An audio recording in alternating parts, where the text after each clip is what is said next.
കുറച്ചുകൂടെ പച്ചയ്ക്ക് പറയാം. സംസ്ഥാനത്ത് വളരെ ശക്തമായി മുസ്ലിം ക്രിസ്ത്യൻ ഏകീകരണം ഉണ്ടായിട്ടുണ്ട്.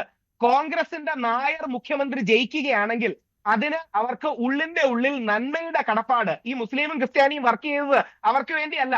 അവർ ഒരു നായരായിരിക്കും മുഖ്യമന്ത്രി വരുന്ന എല്ലാവർക്കും അറിയാമല്ലോ. ഇപ്പൊ കുഞ്ഞാലിക്കുട്ടി നായർ എന്നാണ് കുഞ്ഞാലിക്കുട്ടി സാറിന്റെ പേരെങ്കിൽ കുഞ്ഞാലിക്കുട്ടി സാർ മുഖ്യമന്ത്രി ആവുമായിരുന്നു. പക്ഷേ എനിക്കറിയാം, വ്യക്തിപരമായിട്ട് അറിയാം, പല പള്ളിയിലച്ചന്മാരും അതിശക്തമായി വിളിച്ച് UDF-നും കോൺഗ്രസിനും ക്യാമ്പയിൻ ചെയ്തു. നാടിന്റെ പൊതു നന്മയ്ക്ക് വേണ്ടിയാണ്. മുസ്ലിം സമൂഹം അങ്ങനെ വോട്ട് ചെയ്ത് നാടിന്റെ പൊതു നന്മയ്ക്ക് വേണ്ടിയാണ്. നമ്മുടെ നാട്ടിൽ സംഭവിക്കുന്നത് എന്താ അറിയാമോ? ഇതെല്ലാം മതേതരമാണെന്ന് പറയും, എന്നിട്ട് ക്യാബിനറ്റ് വരുമ്പോൾ നായർ കരയോഗം പോലെ ഇരിക്കും, എന്നിട്ട് അതാണ് മതേതരത്വം എന്നും കൂടെ പറയും. അതാണ് എല്ലാം കഴിഞ്ഞിട്ട് അതും കൂടാണ് സഹിക്കാൻ പറ്റാത്തത്. അതായത് യഥാർത്ഥത്തിൽ നായന്മാരിൽ 40-42% BJP-ക്കാണ് വോട്ട് ചെയ്യുന്നത്. ബാക്കി 30% വെച്ചാണ് LDF-ന് UDF-ന് വോട്ട് ചെയ്യുന്നത്. ഇങ്ങനെയാണ് ടുഡേസ് ചാണക്യയുടെ കണക്ക്. ബ്രോഡ്ലി അത് ശരിയുമാണ്. ഇപ്പൊ യഥാർത്ഥത്തിൽ കോൺഗ്രസിന്റെ പണി എന്താ? ശ്രീകുമാർ സാർ അടക്കമുള്ളവരുടെ ജോലി എന്താ? നാളെ നായർ വോട്ടുകൾ കോൺഗ്രസിൽ നിന്ന് വിട്ടുപോയത് തിരിച്ചു കൊണ്ടുവരണം. ഇത് സത്യസന്ധമായി മനസ്സിലാക്കാതെ എങ്ങനെ തിരിച്ചു കൊണ്ടുവരാൻ പറ്റും? അതായത് യഥാർത്ഥത്തിൽ ഇന്ത്യയിലെ ഹിന്ദു പാർട്ടി കോൺഗ്രസ് ആണ്.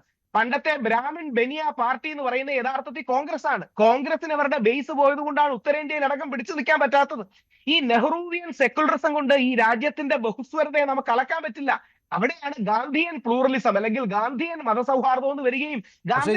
കേരളത്തിൽ പക്ഷേ ഇത്തവണ ഈ പറയുന്ന ക്രൈസ്തവ മുസ്ലിം വോട്ടുകൾ കൊണ്ട് UDF അധികാരത്തിൽ വരും, അത് താങ്കൾ പറയുന്നുണ്ടല്ലോ അല്ലേ? അല്ല, പച്ചയ്ക്ക് കൂടെ പറയാം. ടുഡേസ് ചാണക്യയുടെ കണക്ക് 60-62% എന്നാണ്. എനിക്ക് തോന്നുന്നില്ല, കുറച്ചുകൂടെ ആണെന്നാണ് എന്റെ അണ്ടർസ്റ്റാൻഡിങ്. അതായത് nearly 70% of the Muslim community അങ്ങനെ വോട്ട് ചെയ്താലേ കോൺഗ്രസ് വരൂ. നിയർലി 70% മുസ്ലിം കമ്മ്യൂണിറ്റിയും 65% ക്രിസ്ത്യൻ കമ്മ്യൂണിറ്റീസും അടിയുറച്ച് UDF-ന് വോട്ട് ചെയ്ത മാത്രമേ UDF ഒരു 90-85 ടച്ച് ചെയ്യൂ. ഇല്ലെങ്കിൽ ടുഡേസ് ചാണക്യ 75-ന്റെ റേഞ്ചിലാണെങ്കിൽ ഒരു പക്ഷേ 60-65 ആയിരിക്കും. ഈ സത്യം മനസ്സിലാക്കിയിട്ട് ഈ നായർ മുഖ്യമന്ത്രിയാകുന്ന വ്യക്തിക്ക് ഈ തിരിച്ചറിവ് ഉണ്ടാകണം. ഇല്ലെങ്കിൽ അടുത്ത ഇലക്ഷനിൽ നായന്മാർ വോട്ട് ചെയ്യൂല. ഈ നായർ വോട്ടുകൾ തിരിച്ച് കോൺഗ്രസിലോട്ട് വരണ്ടേ?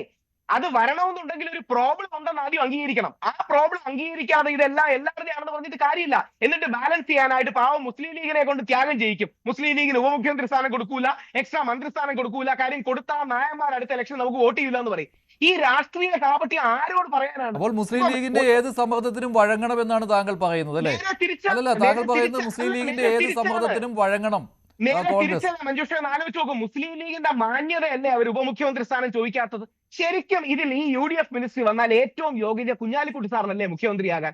UDF-ലെ ഏറ്റവും ലീഗ് ചോദിക്കില്ല എന്ന് താങ്കൾക്ക് എങ്ങനെ അറിയാം? ലീഗ് ചോദിക്കില്ല.